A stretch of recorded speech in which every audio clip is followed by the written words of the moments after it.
अफगानिस्तान का मैच जब स्टार्ट हुआ और 188 का रन्स का जब हदफ दिया गया तो पहले ही ये प्रेडिक्ट किया जा चुका था कि ये मैच वन साइडेड ही होगा, क्योंकि अफगानिस्तान के प्लेयर्स जैसे ही मैदान में आए उन्होंने अपनी डोमिनेंस शो की, डोमिनेट करना शुरू कर दिया। फिर चाहे वो बॉलिंग हो या फिर अफगानिस्तान की जो पेसर्स हैं वो भी आए और फिर उसके बाद स्पिनर्स ने भी कमाल ही कर दिया और अपना रोल प्ले किया। ऐसे में जब हम बात करेंगे हांगकांग के प्लेयर्स के हवाले से या उनकी पूरी टीम के हवाले से, तो कल के मैच में ये शो हो चुका था कि वो इनएक्सपीरियंस है, उनका एक्सपीरियंस नहीं है, उनका जो टॉप ऑर्डर था उसमें क्रम्बल बड़ा नजर आया था।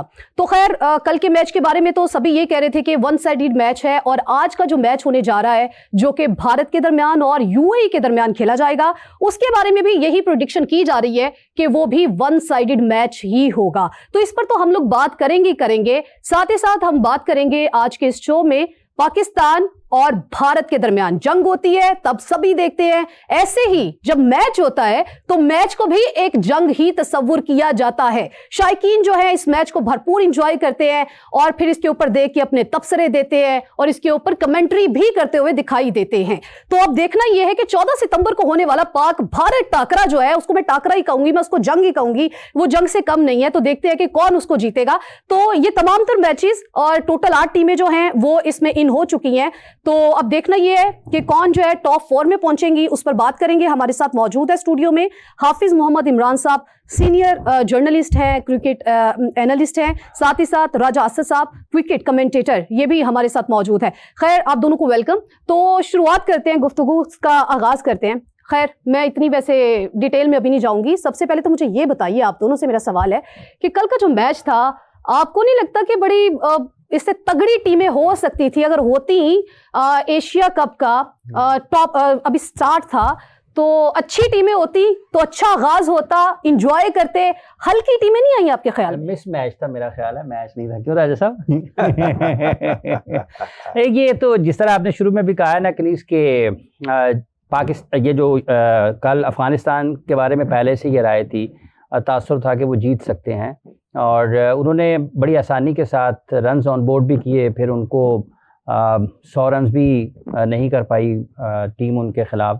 तो मजमूई तौर पर जिस चीज़ की उनको ज़रूरत थी वो उनके बैटर्स ने रन्स भी किए, विकेटें भी ली उनके बॉलर्स ने। लेकिन एक चीज़ उनके लिए परेशान कुन है जो कि आने वाले दिनों में उनके लिए मुश्किलात पैदा कर सकती है और ये यकीनी तौर पर बाइस तशवीश होगी अफ़गानिस्तान के लिए, और वो है रहमानुल्लाह गुरबाज का रन्स ना करना। गुरबाज ट्राई नेशन सीरीज़ में भी नाकाम रहे और गुरबाज कल के मैच में भी नाकाम रहे।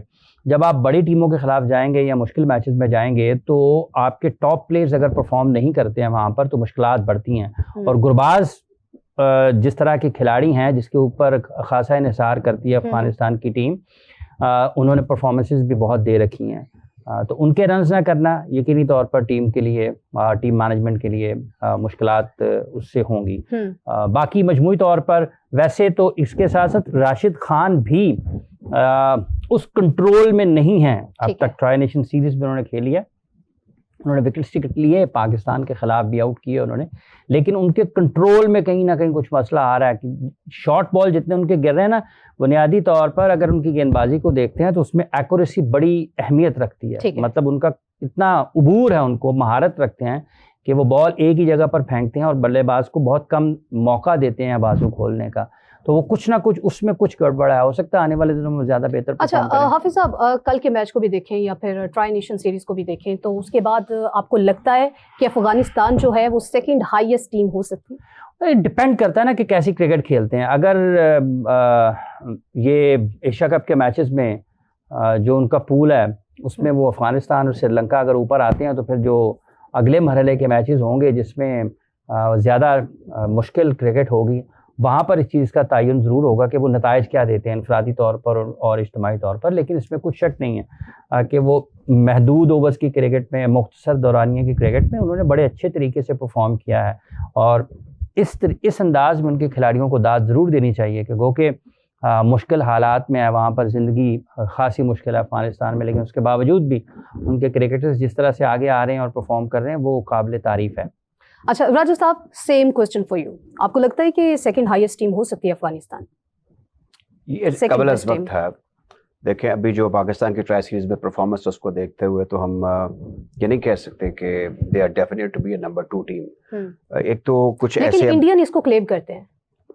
इंडियन तो ये देखिए वो अजीबोगरीब कैसे, हम क्रिकेटिंग बात कर रहे हैं, वो नॉन क्रिकेटर्स वाली बातें करते हैं, टेवे लगाते हैं, गेस करते हैं, बोगज़े मुआविया जिसे कहते हैं, कालस कहते हैं, वो उनके ज़हनों में हर वक्त थोड़ा सा माइंड में रहता है। और मुझे अफसोस ये है पाकिस्तान में भी कहते हैं लोग, पाकिस्तान में देखें जिसके हाथ में अब माइक्रोफोन आ गया, जिसके पास सोशल मीडिया वो आवाज़ बन गया है, और जितना वो इधर उधर की बातें करेगा। ऐसा हम भी तो बांग्लादेश के खिलाफ जीत के पूरे स्टेडियम का चक्कर लगाते हैं, अफगानिस्तान के खिलाफ जीत कर और यूएई के खिलाफ जीत कर भी हम ऐसे हाथों पे हाथ मारते हैं कि पता नहीं हम बहुत सी बातें हमारे दुरुस्त होने वाली भी हैं। जैसे चेयरमैन साहब ने कहा है कि हमने पिछले 14 में से 10 मैच जीत लिए हैं, तो आप ये भी देखें कि आपने किस टीम के खिलाफ जीते हैं। ये कोई फुनफुनाने वाली बात नहीं है, जो उन्होंने किसी ने कह दिया, वो चेयरमैन साहब ने आगे से कह दिया, ये तो नीचे वालों का काम था ना। पाकिस्तान क्रिकेट टीम के हेड कोच ने भी मैं अपनी फतूहात गिनवाई है, वो ये कोई फतूहात, मेरे ख्याल में हमें इस पर ज़रा खामोशी रहना चाहिए, तसल्ली बख्श परफॉर्मेंस कहना चाहिए, क्योंकि जो हमारे इसको कहना चाहिए। तो उसके बारे में आपका क्या ख्याल है? भारत को जो बड़े जर्नलिस्ट ने वहां पर जो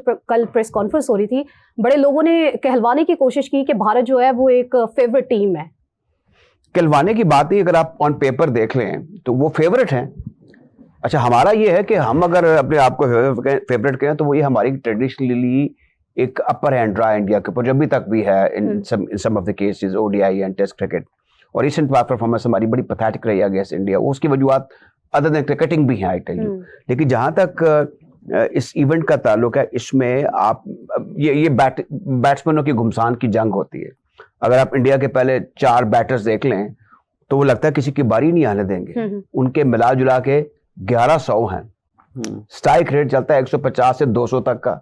फिर नीचे आ जाए पांड्या हैं, और अभी वो ज़ाहिर का शुभमन गिल भी इस टीम का हिस्सा बन गया। अक्षर पटेल इज ऑलराउंडर, वो right arm leg spinner, left arm spinner, वो वैरायटी ऑफ बॉलर्स भी उनके पास है। तो ये अगर वो कह रहे हैं तो इसमें हमें, अगर हम क्रिकेट के वाकई एक्सपर्ट हैं, सो कॉल्ड या स्टूडेंट हैं, तो हमें ये बात मान लेनी चाहिए कि वो एक स्ट्रॉन्ग टीम है।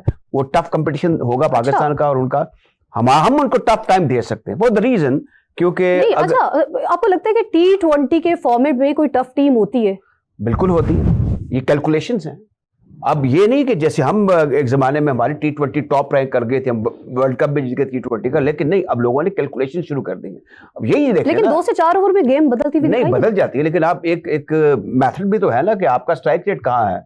यानी कि हम रिजवान को और बाबर आजम को भी अगर उनकी कमी महसूस कर रहे हैं तो उनका स्ट्राइक रेट क्या है? They stand nowhere in the world. जो बड़ी टीमें चार जो हैं, उनके जो पहले 5 बैटर हैं, ये 4 बैटर हैं, ये 6 बैटर हैं, इसके पीछे भी जो हैं उनका स्ट्राइक रेट भी 250 से 200 अब उसके ऊपर। अच्छा, आपको नहीं लगता कि हमारी जो टीम है उसको स्ट्राइक रेट को मेंटेन करने के लिए, हाफिज साहब आपसे भी ये सवाल है, आप दोनों से ही है, तो जो क्रिकेटिंग है उसको भूलती जा रही है? देखिए, बात यह है कि अब जिस तरह से राजा साहब जिक्र कर रहे हैं इंडिया और पाकिस्तान के मुकाबले का, जिसका आपने भी जिक्र किया है, कल प्रेस कॉन्फ्रेंस पे भी ये बात हुई वहाँ पर कि कौन फेवरेट है कौन नहीं है। जब कप्तान, कोई भी कप्तान होगा और बिलखुसूस पाकिस्तान टीम का कप्तान होगा, अगर उसके सामने अगर आप दुनिया की किसी भी टीम को कहेंगे ना कि आपके मुखालिफ में वो फेवरेट है, तो पाकिस्तान टीम का कप्तान नहीं मान सकता उसको कि वो टीम फेवरेट है, क्योंकि पाकिस्तान की अपनी एक तारीख है, पाकिस्तान का अपना एक नाम है, दुनिया क्रिकेट में एक मकाम है। पाकिस्तान नहीं मान सकता किसी को भी, इवन पाकिस्तान अपने, इंडिया तो क्या, ऑस्ट्रेलिया के खिलाफ, इंग्लैंड के खिलाफ, किसी भी टीम के खिलाफ। आपको लगता है कारकर्दगी अच्छी हो तो? देखिए, ये वो चीजें जुड़ी होती है ना, आप कुछ भी हो जाए, अगर आपके नतायज बुरे भी हैं लेकिन फिर भी इनफरादी तौर पर आपके पास ऐसे खिलाड़ी मौजूद हैं जो तने तनहा मैच का नक्शा बदल सकते हैं। हाँ, ये हमारे पास है, पाकिस्तान के पास है। आप दोनों से सवाल है, क्योंकि जिस तरह से हमने कल देखा तो आपको पता है कितना फास्ट खेले थे। देखें, बात यह है कि अगर शाहीन आफरीदी पहले ओवर में 3 आउट कर दे तो क्या उसने पहले नहीं किए हुए 2-2 आउट, क्या उसने टॉप ऑर्डर उड़ाया नहीं हुआ? उड़ा तो सकते हैं, ठीक है। अगर पाकिस्तान, हसन नवाज किसी के खिलाफ अच्छा खेल जाता है, ठीक है, तो क्या उसने पहले नहीं खेला हुआ? 100 किया उन्होंने अगेंस्ट